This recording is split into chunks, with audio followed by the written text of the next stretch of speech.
Greetings, fellow visitors. This is Upgrade Terminal, a Star of Providence fan cast. I'm Malachi. And I'm Nick. Welcome back to the facility.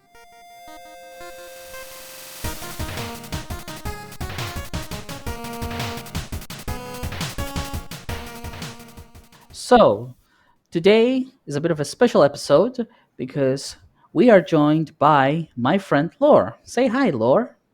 Hi, Laur. I don't know what else you were expecting. That's fair enough.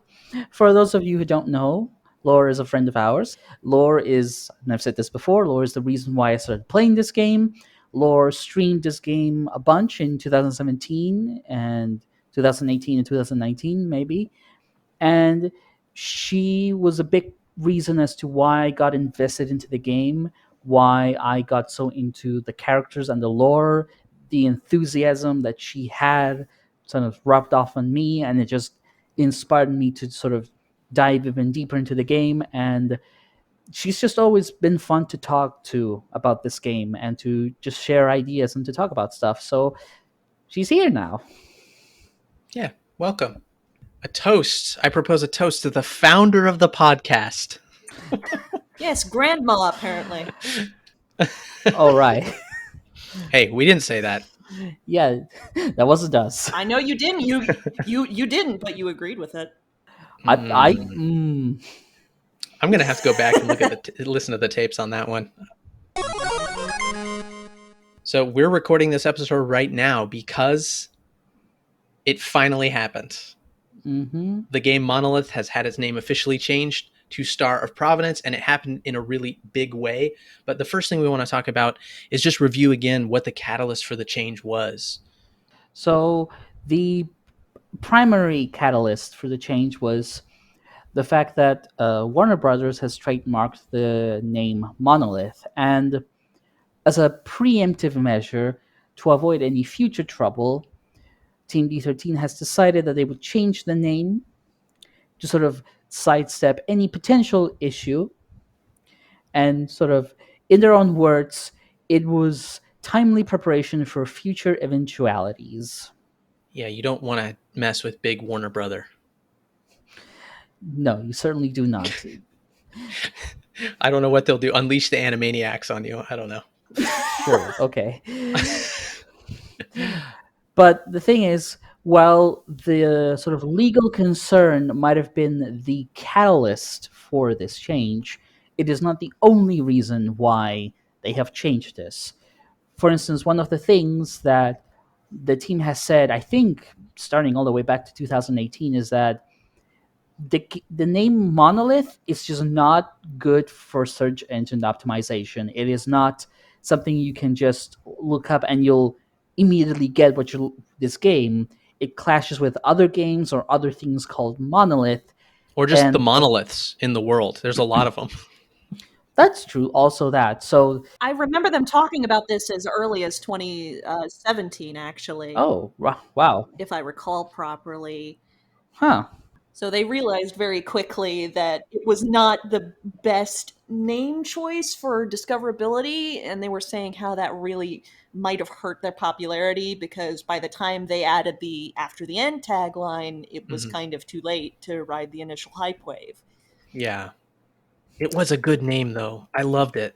It was a good name, but for this reason and some others, which we'll mention in just a bit, it was time to change. And as good of a name as Monolith is, Star of Providence is just so much more unique and distinctive, and it will unambiguously refer to only this game. So it does serve that purpose. Yeah, I agree. And I do love the new name. And I did pull up something just in case people may not know after all of this time what Providence might mean. It is defined as God or nature as providing protective or spiritual care, which seems like something of a bit of irony considering what, in this case, the Star of Providence is. And you saw Noel turn into a star there in the trailer, so kind of adds on to that. Yeah, I didn't make that connection. That's a great connection, Laura. Yeah, the lore implications of the name are ripe for discussion and speculation as to what does it really mean. Well, I think the star was interpreted as a star of Providence, right? The council was like, "Ooh, this is a good thing," but it wasn't a good thing. And then it wasn't. Yeah, exactly. The other thing the name change will resolve, though, is the Twitch overlap, which, Mm-hmm. for those of you who don't know, there's more than one game called Monolith, and Twitch automatically reverts to the newest Monolith game for the cover. And so, I follow Monolith. I regularly check for anyone streaming it. And when they are streaming it, it shows the wrong image from the wrong game. And it's just very confusing. Yeah, and should mention at time of recording, this overlap has not yet been resolved. Hopefully, it will by the time the update releases. But yeah, it's just one of those things that you just have to know. Oh, it's just mistaken, and hopefully that'll soon get resolved. Yeah. And one more thing is that by now calling the game Star of Providence, you no longer have this ambiguity between the game and the boss Monolith, which will still retain its name. It would still be called Monolith, and in fact, the devs have said that the name was named after the boss fight, not the other way around. Hmm. And I know some people are lamenting, like, oh well, but now Monolith, the boss, it doesn't have that kind of like that full circle feeling of like, oh, this is what you're fighting for. And I will point out by saying there is nothing preventing the devs from adding a boss in the future called Star of Providence or something like that to sort of help close that circle as well. Oh, that gets my brain gears turning. What would that even be? Hmm. I think also, though, if there's a little bit of ambiguity there, I think it's okay, because if you talk to the trader kind of seems to hint that the Star of Providence is Monolith, is a fragment of the power eternal, however you want to interpret it. And so I think for any players that are reading the text closely and really trying to dig out that lore, it'll still be a really rewarding kind of connection to make. Mm-hmm. Hence the definition of providence, and that being somewhat ironic, as I said earlier. Hmm. There's still so many questions left unanswered, and the name change kind of forces us to really ask some of these questions in a new light, and it's exciting. Very. Mm-hmm. So the other thing that happened in tandem with the name change, um, Monolith, sorry, Star of Providence now has a publisher. Indeed, it does. The publisher is BigMode, who is well, it's Donkey's publishing company. I'm old. I don't know who Dunkey is. Haven't watched a lot of his content. But you know what? I'm really glad that he's publishing Star of Providence. I'm also not terribly familiar with Donkey. I've heard his name around, but I've never actually watched his videos. I do greatly appreciate that he appreciates this game to the Hmm. extent that he does. He caused the massive popularity and sales boom in 2018 just by mentioning it. Well, that's cool. And now he's putting his full weight behind this game. And in terms of having a publisher, the team now probably has a lot more resources to work with, and I'm incredibly happy for them in that regard. They definitely deserve it. Well said. Yeah, I've watched a bit of Donkey. It did not really stay with me much, but hey, if he's putting up the money to make this happen, I'm grateful for that at least. So that's good. Yeah, I am too. And when Dunkey announced that he was basically becoming a publisher, and was creating this company called BigMode, I read a couple articles that were kind of critical about it. Like, oh, just because you play video games doesn't mean you know video games. And I think all of that is very valid. And, I think a lot of people had concerns, and, you know, that is what it is. But one thing I have to admit is that if I suddenly became rich tomorrow, right, I would absolutely want to do what Donkey is doing. And I came to that realization as I was thinking about this whole thing. Like, I don't, I would love to start a company and then find games that I really love and believe in and then financially support them. So, from that angle, I agree with you, Nick and Laura. Like, I'm really glad that this is happening. And I don't like Donkey's content really, but hey, it's awesome that he's supporting Star of Providence. And I hope that he continues to support good games in the future.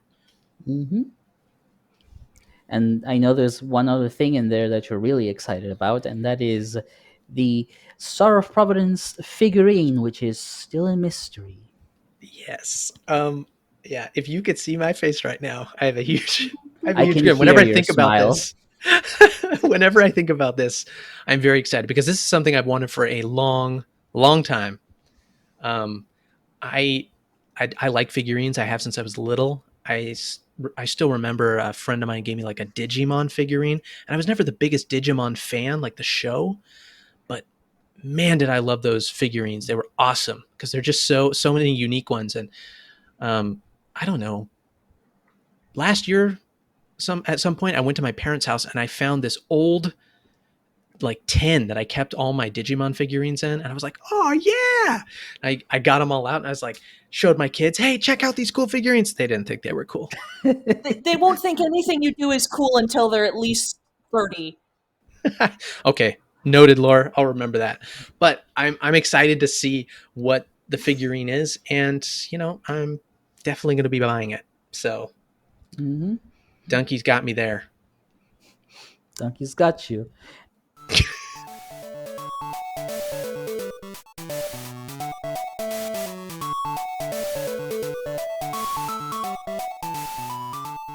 And alongside with the publishing deal, it has been confirmed, at long last, Star of Providence is coming to the Nintendo Switch.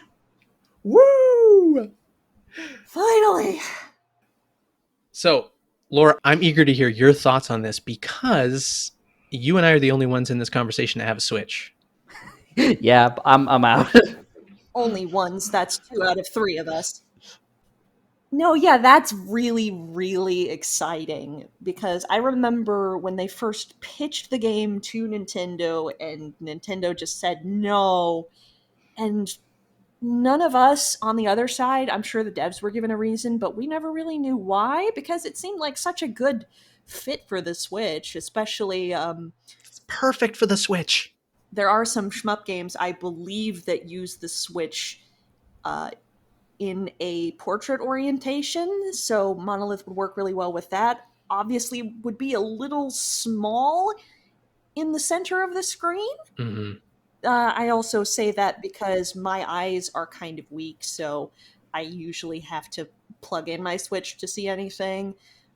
But I Mm-hmm. imagine that had something to do with it. But no, I just really think that them finally getting the Switch release will really help to put the game out there. It'll be presumably, at least for a little bit, on the new releases page. And I may not always like Nintendo's business practices, but perhaps somewhat obviously, Nintendo has always been a big part of my life. So it's kind of exciting that they're like, okay, well, you can put your game on our store. And I know that may not mean very much, but it's still really cool to think that I could have this on my Switch on the go, in addition to as how I play it now. Yeah, I agree. Even if I'm taking my dock, and plugging that in and playing it on a TV screen, I'm just excited. I'm excited to have it. Um, I'm really excited too by the possibility of a collector's edition of the game getting released. Oh, I would Now, love I that. know, I know that might seem like a far fetched idea, but there actually are a few physical media publishers out there that like to take indie titles that they're not AAA games and they're not selling like crazy, but they have a strong kind of cult following, and they do have physical releases. So I'm kind of hoping that would happen eventually. But regardless if that happens or not, it's so awesome that we'll have it in a portable mode, like you said, Laura. I'm so excited to be able to take it with me. I have to travel for work sometimes. I'm going to be able to play Monolith on the airplane instead of just thinking about Monolith and wishing I was playing it on an airplane. Star of Providence. Sorry, Star of Providence. Oh, I'll get it someday. How many times are we going to do that? Is somebody going to like make a counter or something? Probably. I'm definitely losing right now. But yes, I can play Star of Providence on my Switch. I'm very happy. I actually wrote a letter to Nintendo, Nick. I mentioned this to you. I was like, Mm-hmm. please put this game on your system. They were like, oh, thanks. Dear Mr. Uncle who works at Nintendo. Yeah, please, Uncle, I need you to deliver this letter. But yeah, anyway, I'm glad it's there. There are a whole list of new features that are coming to the game. And while we're all excited for all of the features, Mm-hmm. I wanted to ask you both, Nick and Laura, what you're most excited for. Well, for me personally, out of all the things I could be excited about, personally, just new music from Garo. Garo is an Mm-hmm. excellent composer.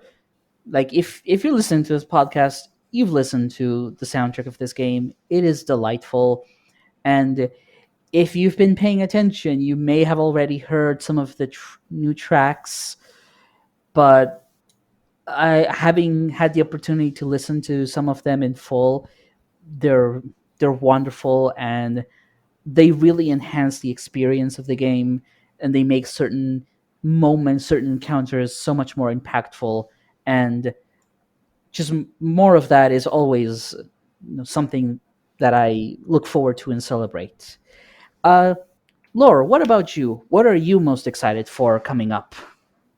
Well, there are several things, honestly. New music as well, because obviously, as Nick has already gone over, Arc of Dream is a fantastic artist. He is an inspiration to me as well. I would like to make music someday, perhaps. And I don't know, I'm just really excited to see more from him. But to be actually kind of unique, I would say the new bosses are actually pretty exciting to me because we've spent a Yeah. long time with just the same kind of rotation. And the last time we Mm-hmm. got new bosses, they threw an absolute curveball at us with fish. Pure and Alex are demons when it comes to making boss fights, especially endgame boss fights, which there may or may not be. I know that they delight in their super bosses, so I would not be Mm-hmm. surprised if one showed up. But the kind of creativity that they've put into these boss fights, these creatures, this when you reach database, the way that's all set up, microcore, trespasser, I'm really excited to see what else they come up with and how that might tie into the facility as a whole. Or it might not. Fish exists. Yeah, well said. I am very excited to see any of the new bosses they make. And the trailer does hint at some things that they don't look like your run of the mill bosses. I'll put it that way. Mm-hmm. Interesting. Nick's like, no comment. No comment. I'm sure we're all about to die horrendously, and Pure will laugh. Oh, That but is I'm gonna true. enjoy it. I'm gonna enjoy it. the the new feature I am the most excited for and really curious about is the new languages feature. So I for the past year and a half, I want to say now, I've been trying to learn some Japanese. And I don't know if that's one of the new languages, but I think it would be really fun to incorporate Monolith and Japanese study together and kind of play through the game and talk to the NPCs and try to read the Japanese. That would be a huge thrill for me. I'm also curious if there will be a Mandarin version of it, and if there is a Mandarin Chinese version, if they'll have simplified and traditional characters, because that would be pretty sweet. And I'd love to play it in Chinese as well. So to pull back the curtain a little bit on Star of Providence development. You almost said it. The thing that made this so complicated was that originally the game was available only in English or German, and the problem was that all of the text was hard coded into the game. It was made it was coded in such a way that it was impossible to add new text to the game, just because it was Oh. like it's either this or this and nothing else. So the devs have told me that yeah, they've had to rip out all of that and incorporate a new system so they can just keep adding to languages to the game to sort of serve more people. And the other big concern that I had, which I don't know how they're going to address it, is that Monolith has several fonts. It has primarily three. It has the big font for the bosses' names, the Hmm. medium font for characters talking that you see in the portraits and in menus, and then the Hmm. small font for like keywords and tooltips and stuff like that. And when you have to add, say, Japanese or Mandarin characters at three different sizes, now it becomes a lot more challenging. It's like, well, you need to design a font that is readable at all of these sizes. Yeah, it's very And tricky. it is going to be a major challenge how to render text or characters that are very dense. So that is something I'm looking forward to seeing them tackle that. I wonder if boss names will be translated too, or if they'll just leave those out. I mean, they are translated in German, so Oh, okay. Yes, I am very curious as to how that would work out because I am also attempting to learn Japanese and how people read certain kanji, which are Chinese characters, borrowed Chinese characters, Hmm. um, at in certain fonts absolutely mystifies me. So I can imagine it will be quite the undertaking if they choose to do it. But I believe it will pay dividends because, Nick, I believe you said that there is a Japanese speaking community for Monolith. I haven't been in the server as much anymore, so you'd know more about that. well, yeah, that is true. Thank you for bringing it up. That it is not surprising. Nobody, you know, over in Japan, they do like their shmups, and there has been a small Japanese fan base around Star of Providence, but it's been kind of they've always had this language divide, as in the game is in this language that sure, if you play video games, it's kind of familiar to you, but you kind of feel like, well, you would these would people would feel a lot more welcome, and we would have more of them if they did have it in their own language. And I feel like that is a easily overlooked but actually really important way to get the game to more people. Is just make it accessible to people of all languages. And I personally have a desire to see this game be shared and enjoyed all over the world, and having people from all corners of the earth coming together and talking about how much they like this game, and having new languages is a way to help make that happen. Yeah, well said. Hmm. That is, I do hope that the new languages bring in new players and let you know new people in different countries play a game that I love deeply. Hmm. Absolutely. There's certainly going to be a new wave of hype, and I'm very excited to see what comes out of that.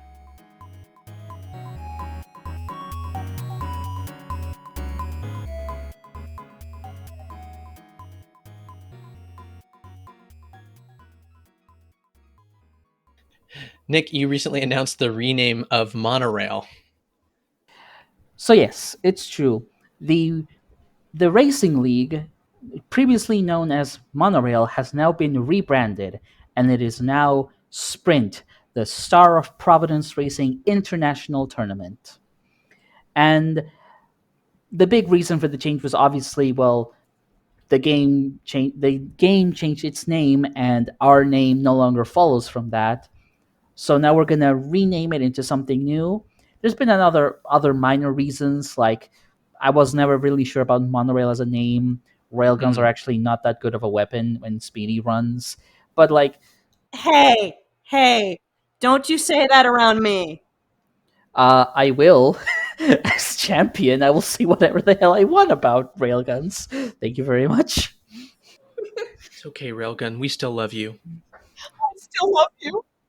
Oh, I like railguns. They're just not good at going fast. In any case, we the Racing League has changed its name. It is now Sprint, and I'm really excited to have tournaments again. And this update is a very good excuse to have tournaments happening again. And I hope to make one happen again soon. We shall see. There's been talks among the staff about if we want to do something soon or not.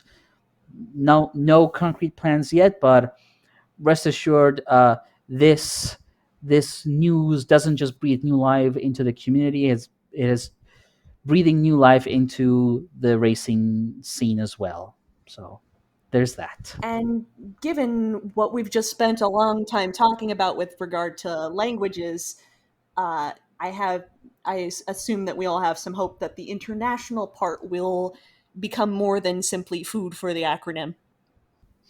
Well, yeah, I should point out that the international part in Sprint is it isn't in some sense descriptive. Every event so far has been international, but it is also in part aspirational. Like Mhm. I want to have even more international representation. I want there to be even more people. Like, and I want the word international being in there to act as a signifier that hey, doesn't matter where you are, you can come in and be part of this and join in. We'll be happy to have you. Yeah, that's nice.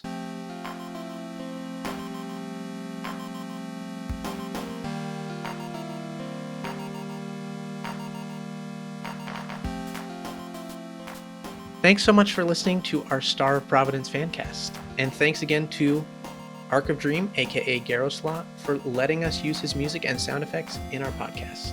Be sure to check out all of the Star of Providence soundtracks on his Bandcamp page. The original soundtrack, the Relics of the Past soundtrack, which is a bit of an outdated name now, but that's still what it's called, and the 5th Anniversary Edition soundtrack. If you have any comments or suggestions for us, reach out to us on our Discord. We'll have the server link in the show description. And there you'll find fellow palettes to talk with and discuss the show. Thanks for listening. We'll hope you'll join us next time. This is what you came for, isn't it? So be it.